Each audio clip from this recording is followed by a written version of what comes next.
Posso, professora? A senhora que me diz agora. This call is now being recorded. Já, né? Gente, boa noite. É um prazer estar aqui com vocês nesse grupo maravilhoso que eu amo, NEAC. Para quem não me conhece, eu sou a professora Érica, eu sou mestre em Educação pela Universidade Federal do Pará. Atualmente eu sou discente do programa de pós-graduação em Educação também, aí, só que no doutorado da UFPA, e sou membro, né, por conta disso, faço parte aí desse grupo de estudos que é liderado pela professora Maeli, né, que é o Núcleo de Estudos Aplicados ao Comportamento NEAC. Hoje, nosso objetivo aqui é trabalhar com a temática da autoeficácia computacional docente. Essa é a temática central do texto que a gente utilizou como base para estudo. E só para vocês entenderem um pouquinho do porquê desse texto hoje, não apenas porque é algo assim atual que a gente está vivendo até essa questão de utilizar os computadores aí na sala de aula, né? Nesse último ano aí com o ensino remoto, a educação à distância cada vez também aumentando mais aí as suas fronteiras, mas também eu escolhi esse texto por conta que é um tema que está aí próximo ao meu objeto de estudo da minha tese, né?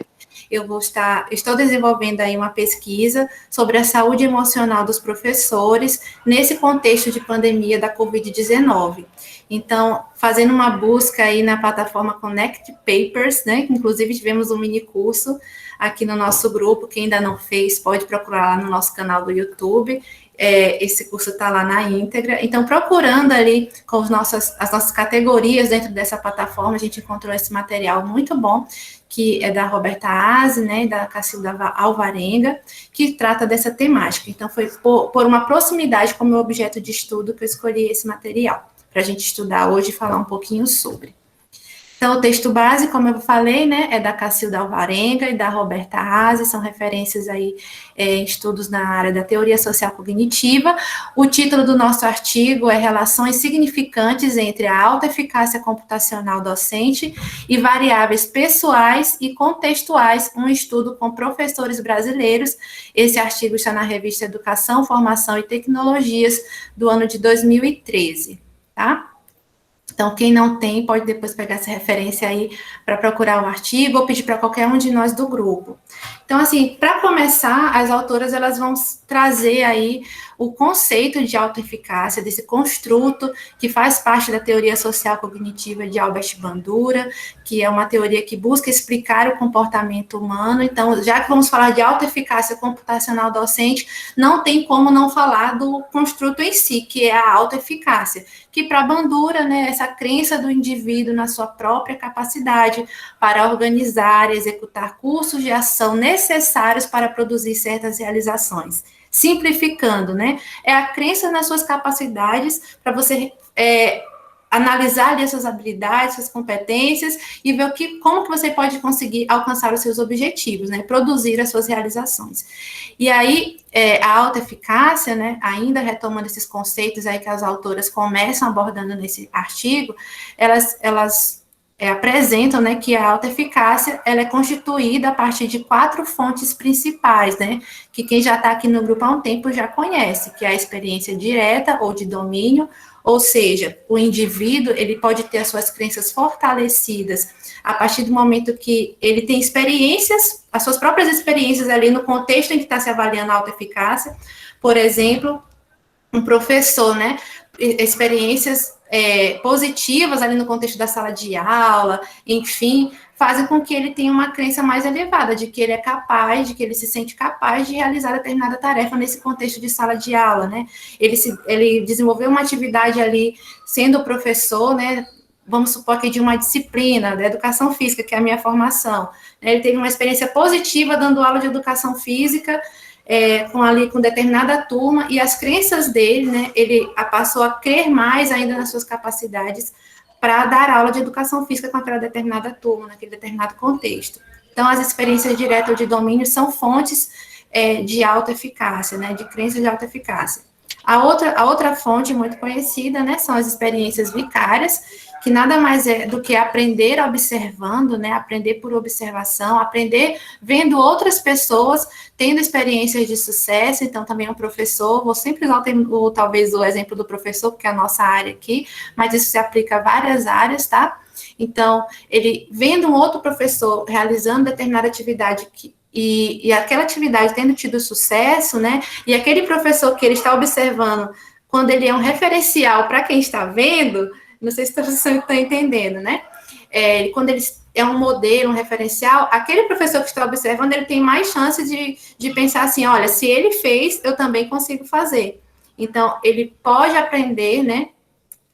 Observando, e essa aprendizagem por observação pode elevar as crenças de autoeficácia desse indivíduo. Outra fonte de autoeficácia conhecida é a persuasão verbal, né? Não apenas elogios, né? Mas é um feedback que essa pessoa recebe. Por exemplo, o professor, ele está em determinada escola, em determinado contexto de aula, e ali ele trabalha as suas atividades, etc.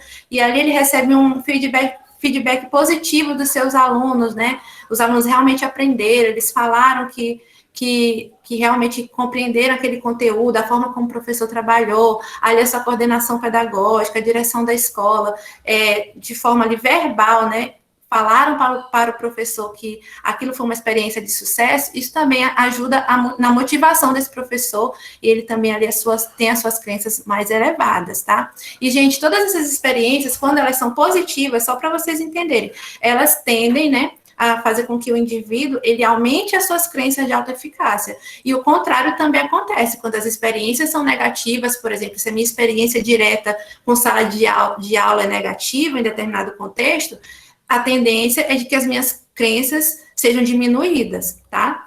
E assim como a aprendizagem observacional, assim como a persuasão verbal. E, por fim, a última fonte, né, que Bandura destaca, que influencia nas crenças de autoeficácia, são os estados fisiológicos e afetivos, os níveis de estresse, de ansiedade, né, se a pessoa está doente, qualquer sintoma fisiológico e afetivo também influencia nas crenças das pessoas, né, naquilo que ela se sente capaz de fazer ou não. Logo em seguida, as autoras vêm aí, baseado nisso, né, uma vez que as pessoas apresentam níveis diferentes de autoeficácia em diferentes contextos, para você entender aí também na prática. Eu posso me sentir muito, né, ter crenças muito elevadas para dar aula, né, para dar aula de educação física, mas as minhas crenças podem ser nulas para dar aula de matemática. Eu acredito que eu sou capaz de dar aula de educação física, então eu tenho altas crenças de alta eficácia para isso, mas para dar aula de matemática, as minhas crenças são baixíssimas, eu não me sinto capaz de dar aula de matemática. No contexto aí da área de tecnologias, né, da computação, vamos falar aqui de usar computadores, um professor, ele pode ter muita alta eficácia, ter crenças elevadas para utilizar o computador, vamos dizer assim, no seu dia a dia, para pagar os boletos, né, para fazer qualquer transação ali no seu computador de forma pessoal, mandar um e-mail, receber um e-mail, utilizar o computador para elaborar um slide, enfim, para fazer um documento, ele pode se sentir muito capaz de utilizar o computador para essa finalidade e, por outro lado, não se sentir capaz de usar essa mesma tecnologia para dar aula, entenderam? Então, uma vez que existem essas diferenças, ela vem mostrar também que existem conceitos diferentes aí no contexto da alta eficácia computacional e também vai conceituar o que seja alta eficácia computacional docente. Então, alta eficácia computacional é essa crença que a pessoa tem em sua capacidade para utilizar o computador na realização de tarefas. Então, a pessoa que tem altas crenças, né, um nível elevado de alta eficácia computacional, ela acredita que é capaz de utilizar o computador para realizar uma determinada tarefa. E aí pode ser uma tarefa específica, tá, gente? Não necessariamente tudo. Ela se sente muito capaz de usar o Excel, mas não se sente capaz de usar um CorelDRAW, entendeu? Dentro do computador. Então, esse é o conceito de alta eficácia computacional. Acreditar que é capaz, né, de utilizar o computador na realização de tarefas. Já o conceito de alta eficácia computacional docente, as autoras vêm dizer, né, que é a crença do professor em sua capacidade para utilizar as tecnologias computacionais ou de informática, seja o computador, softwares, internet, no processo de ensino e aprendizagem dos seus alunos ou integrá-las ao ensino. Então, agora eu não só uso o computador para determinada tarefa, é a capacidade essa crença que o professor tem de que ele pode dar aula, de que ele pode fazer ali o seu processo de ensino-aprendizagem com seus alunos, utilizando desses recursos computacionais ou de informática, tá bom? Então, tem essas diferenças aí entre alta eficácia computacional e alta eficácia computacional docente. Depois disso, as autoras, elas vão fazer uma revisão da literatura apontando, né, estudos que já analisaram essa alta eficácia computacional docente em diversos lugares, e a gente vê, quem lê o texto, observa, que a maioria das suas referências, elas são internacionais, mostrando que aqui no Brasil os estudos são escassos, né? Então, elas analisam, mostram ali de forma sucinta, estudos aí na área de variáveis contextuais e pessoais, gênero, idade, tempo de trabalho, enfim, o tipo de trabalho, se é um trabalho efetivo, se é um contrato, como isso influencia nessa autoeficácia do professor.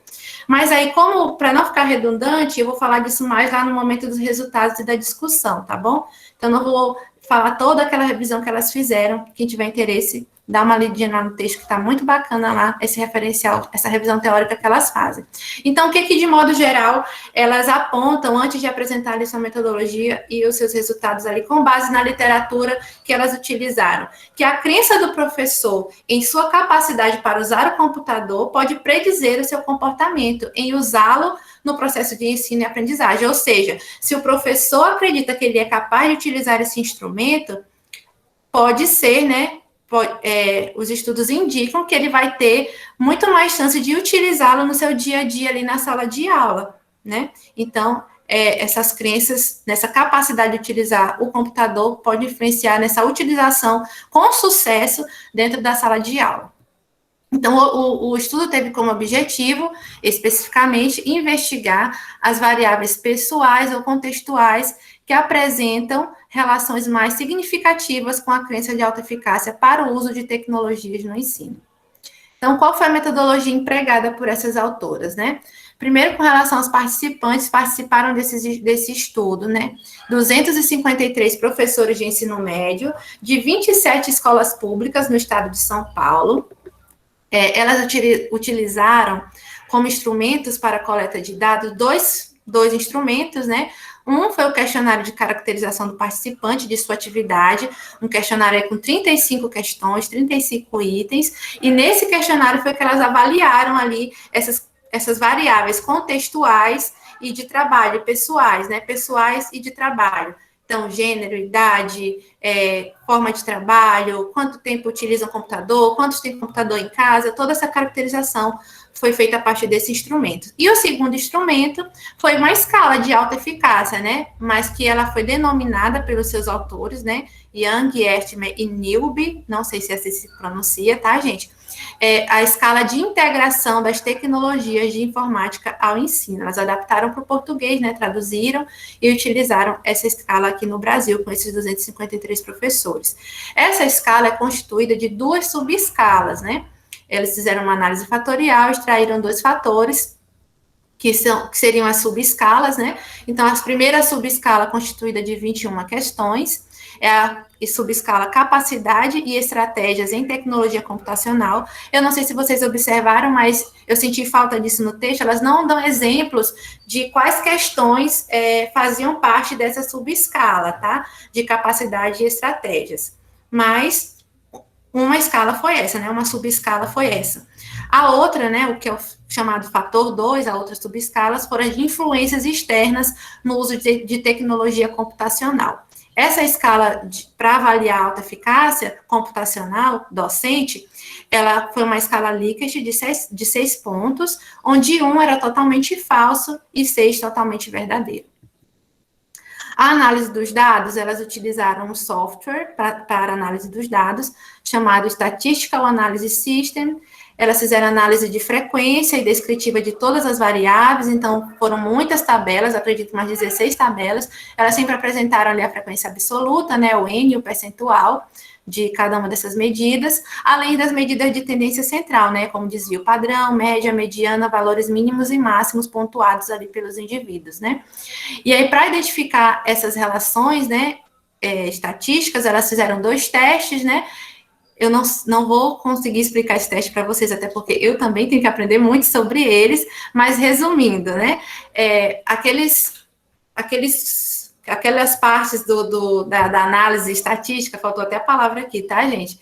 Em que elas fizeram ali comparação entre dois tipos de grupos, por exemplo, feminino e masculino, elas fizeram o teste de Mann-Whitney, e aqueles outros testes, aquelas outras análises que foram com 3 grupos, elas fizeram esse teste de Kruskal-Wallis.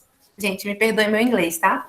Mas vamos indo. Então, eles fizeram esses 2 testes estatísticos para confirmar se estava tudo certinho, resumindo, e o nível de significância foi de 5% e de 1%. O que significa isso, tá, gente?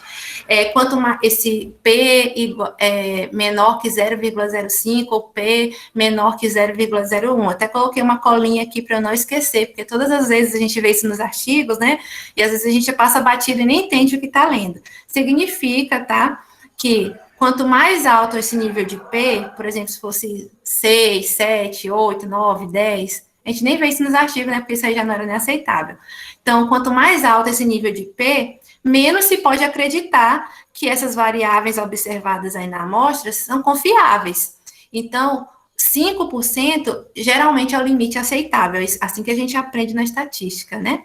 E 1% é excelente, tá bom, gente? Então, são níveis aí aceitáveis para análise de dados, estatisticamente. Então, elas pegaram, lembra que elas fizeram uma aplicação de uma escala de um questionário com 35 itens, só que elas não apresentaram os 35, tá? Elas pegaram aqueles que foram mais, tiveram maior nível de significância, tá bom?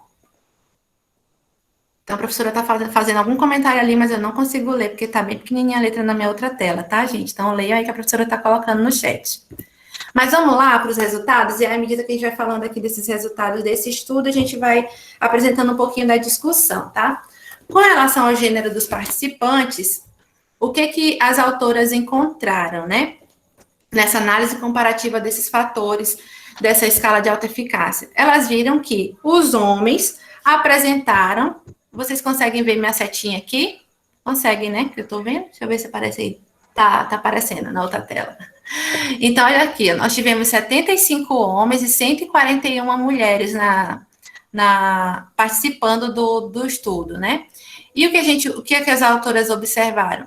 Que a média de pontuação, lembra que a média é baseada naquela escala Likert, tá? De 1 a 6. Então, a média das respostas dos homens tanto na subescala 1, no fator 1, quanto no fator 2, e na escala total, foi de 4,17, enquanto das mulheres, olha aqui, ó, na escala total foi de 3,33. O que isso significa, gente? Que os homens tiveram uma alta eficácia computacional docente maior que as mulheres, ou seja, eles acreditaram, esses professores, homens, acreditaram muito mais, né, ser capazes de ensinar utilizando o computador do que as mulheres, tá? E o que pode explicar isso, né?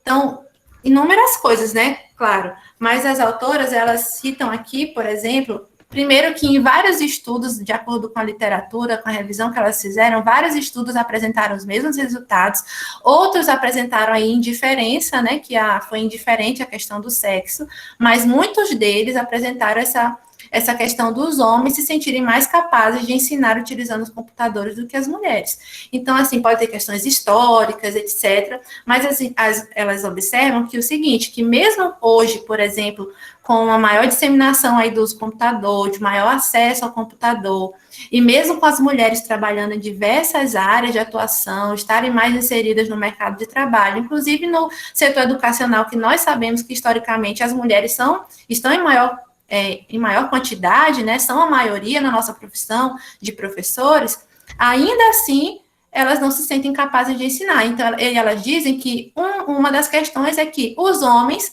podem gostar mais de computador do que mulheres, né? Não sei se essa seria a explicação total, mas é um dos fatores, tá? Assim como quando a gente pesquisa aí na área das ciências exatas, quem são a maioria dos alunos, né? São homens, né? Então, pode ter uma questão de interesse, não apenas de exclusão das mulheres desse tipo de acesso, mas uma questão de interesse pessoal, né? Elas destacam isso. Vamos lá.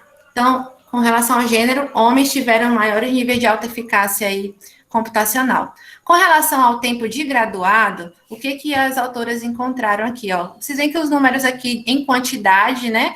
Tinham 63 professores com menos de 10 anos de graduado, 67 professores com 10 a 19 anos de graduados e 73 professores com mais de 20 anos de formados. Quem foram os professores com os maiores níveis de alta eficácia computacional? Os professores mais novinhos aqui, né? Os que tinham menos tempo de formado. Em compensação, os professores com maior tempo de formado, aqui, com mais de 20 anos, eram os que menos se sentiam capazes de ensinar utilizando o computador. Isso é uma informação interessante, né? Uma das explicações para isso pode ser o fato, né, veja bem, há mais de 20 anos de formação, o uso de computadores já não era como é hoje, né? Até uma questão cultural, né, histórica, do uso da máquina em si, na formação desses professores, pode ser que eles não tenham tido acesso a isso, a esse instrumento, o que dificulta, né, essa proximidade e essa utilização do recurso computacional hoje, né, e nós vemos isso aí em diversos níveis de ensino, nesse ano aí de pandemia, então, foi algo assim, mais escancarado, né, a gente vê muitos professores, eu inclusive tive colegas de escolas onde eu trabalhei que foram demitidos nesse período porque eles não conseguiram se adaptar ao uso do computador nesse ensino remoto, né, e eram professores aí com mais de 20 anos de carreira, de formação, mas que não conseguiram acompanhar. E a gente pode ver isso aí nesse retrato dessa tabela 2, né? Os mais novinhos, menos tempo de formados, tiveram maiores crenças, e os que tinham maior tempo de trabalho, né, de formação, na verdade, foram os que tinham as crenças menores. Outro resultado aqui foi com relação ao tempo de experiência docente, que aí a explicação na discussão é muito semelhante à questão do tempo de formado, tá? Os professores com menos tempo de experiência, 77 professores entrevistados aqui, homens e mulheres, eles tinham menos de 10 anos de experiência. Foram que apresentaram, ó, maiores níveis aqui de alta eficácia, né? 3,96 na escala total. Esse daqui, ó, na escala, no fator 2, que é a escala para, deixa eu só lembrar aqui, gente, o nome do fator 2, influências externas no uso de tecnologia computacional, eles tiveram aqui, ó, os índices maiores, né, de 4,2. Alguém abriu o áudio aí para falar? Então, com relação ao tempo de experiência, os que tinham menos tempo de formado e tinham menos experiência foram os que se sentiram mais capazes de utilizar o computador, enquanto aqui, ó, que os de 20 anos para cima, de formado e de tempo de experiência, foram os que se sentiram menos capazes. Ficou em segundo lugar aqui o grupo com 10 a 19 anos de formados, de experiência, no caso aqui. Outro resultado que elas apresentaram como com alta significância foi aqui há quanto tempo esses professores tinham computador em casa, né? Elas fizeram também uma relação disso com a alta eficácia desses professores. Então, primeiro a gente vê, ó, que a maioria dos professores, eles têm computador em casa há mais de 3 anos, né? Há mais de 3 anos. Apenas 9 professores, ou seja, aqui, ó, 3% e meio, não tinham computador, desses professores que fizeram parte da pesquisa. Mais de 80% tem computador há mais de 3 anos, quase 4% aqui, né, há menos de 1 ano, e 10% tinha computador em casa de 1 a 3 anos. Onde que eles mais utilizavam esse computador? A maioria, né, aqui, ó, 84% em casa, né, 213 professores utilizavam computador em casa. Na escola, apenas 5,5%, né, caso dos professores, em casa e na escola apenas 4%, em outros espaços aqui 5%, e teve uma pessoa apenas que não respondeu. Aí o que a gente analisa daqui, né, desse tempo de computador em casa e a alta eficácia computacional dos professores? Os que tinham, esse aqui eu acho que é interessante, né, vamos ver aqui, ó. Os que tinham mais de 3 anos, ou seja, que tinham computador há mais tempo em casa, foram os que se sentiram mais capazes, né? Mas foi uma média aqui razoável, de 3,75, lembra? O máximo é 6, o mínimo é 1, né?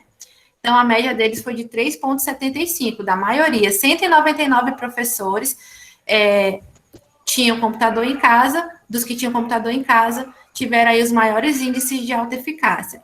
No entanto, olha que interessante aqui que eu observei nessa tabela. Os professores que tinham menos de 3 anos de computador em casa, eles tiveram médias muito baixas, foram as mais baixas de todas essas. E foi até menor, a média deles foi até menor do que aqueles que não tinham computador. Olha que interessante, os que não tinham computador, os 9 aqui, ó, se sentiram mais capazes do que aqueles que tinham menos de 3 anos, mas que tinham computador em casa. Isso é foi um outro dado aí encontrado pelas professoras. E esse resultado aqui está muito associado ao fato de que quanto mais você utiliza o computador e você tem mais frequência na utilização do seu dia a dia. Calma, meu filho está latindo. E amor, pega o dog meat. Foi mal, gente, acontece. Desculpem. Então, vamos lá. Eu perdi meu raciocínio aqui com essa zoada. Então, quanto mais eles utilizam o computador no dia a dia, né, e tem esse instrumento em casa, utilizam maior foram os níveis de alta eficácia apresentados nesse estudo especificamente, tá? Então, aqui, ó, quanto à frequência do uso do computador, o que a gente utilizou? Aqueles que utilizavam os recursos computacionais, a informática para fins pessoais, ó, utilizavam aí, diariamente mais de 50% deles, né, 55% aproximadamente, utilizavam o computador diariamente para fins pessoais e para fins didáticos. Deixa eu ver, ó, 16% apenas, ó, utilizavam diariamente. Então, há uma diferença aqui, né? Nenhuma vez, 36 professores, né, 14% não utilizavam computador, nada de recursos de informática, nenhuma vez para fins didáticos, né? Com relação ao local de acesso do computador e a frequência de uso, o que as autoras identificaram, né? Daqueles que utilizavam... Oi, gente, tudo nessas horas, né? Então, aqueles que utilizavam o computador para fins pessoais, aqueles que utilizavam diariamente o computador para fins pessoais, deixa ele aqui, ele vai ficar quietinho. Ele está assustado com a zoada da rua. Pronto. Calmou. Então, aqueles que utilizavam para fins pessoais diariamente foram os que apresentaram maiores índices aqui de alta eficácia, né? Na escala geral, foram 4 pontos aí que eles tiveram, né? Uma média de 4 pontos, 133 professores. E aqueles que não utilizavam nenhuma vez o computador, tiveram ali, ó, os menores índices, né? Então, é aquela questão, quanto mais utilizava o computador no dia a dia, maiores foram os índices de alta eficácia dele apresentados para o ensino utilizando o computador.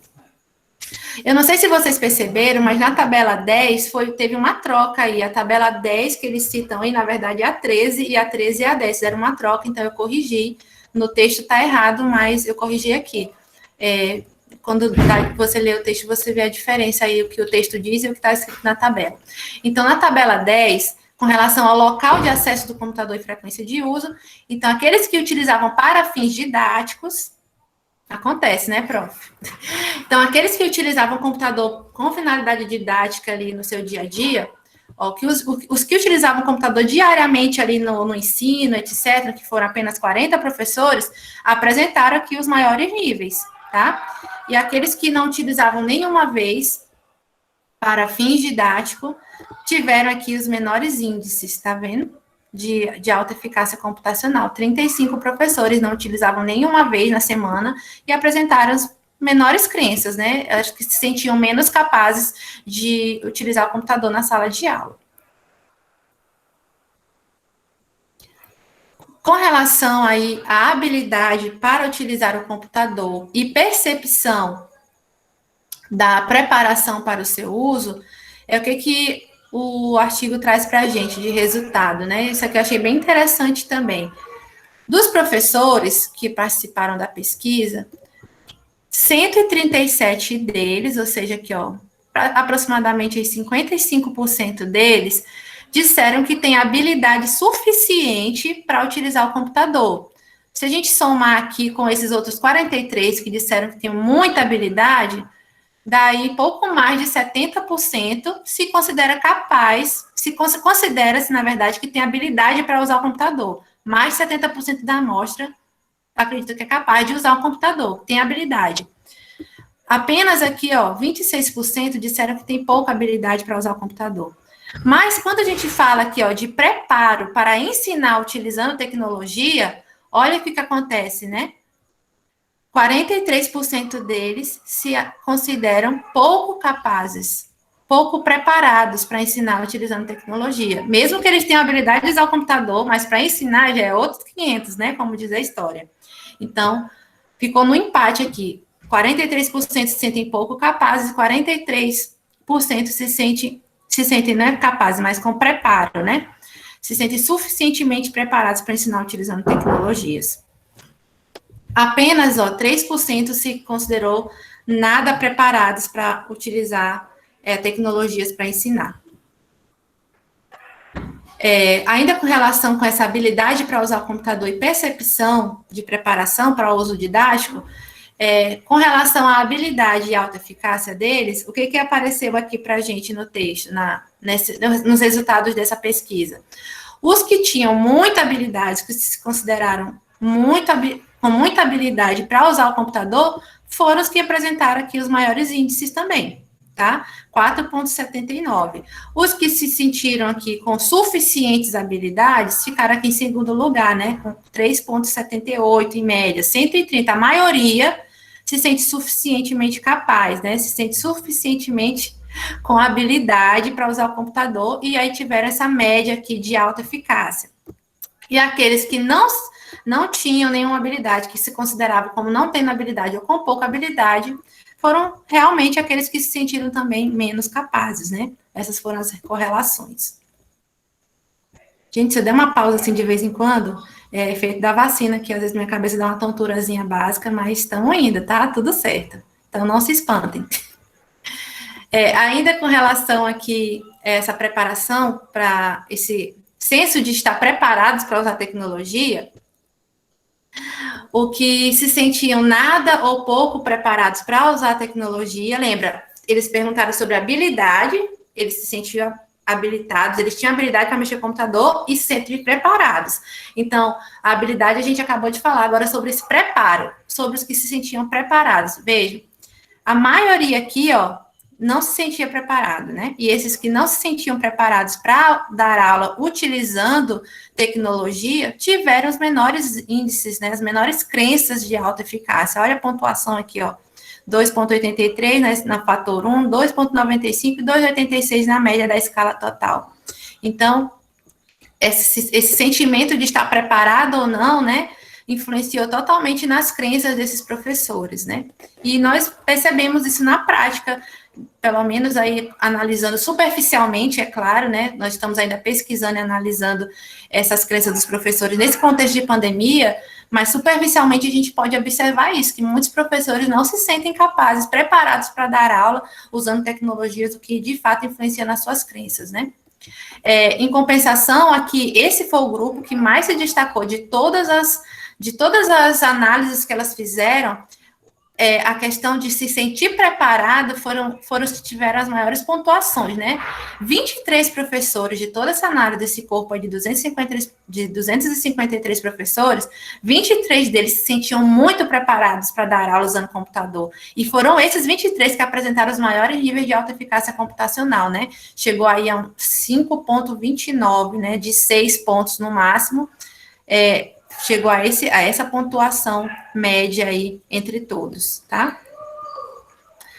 Já com relação à motivação, veja bem, uns se sentem que têm habilidade, outros se sentem preparados, né? Foram as duas coisas, e agora motivados para utilizar as tecnologias, né?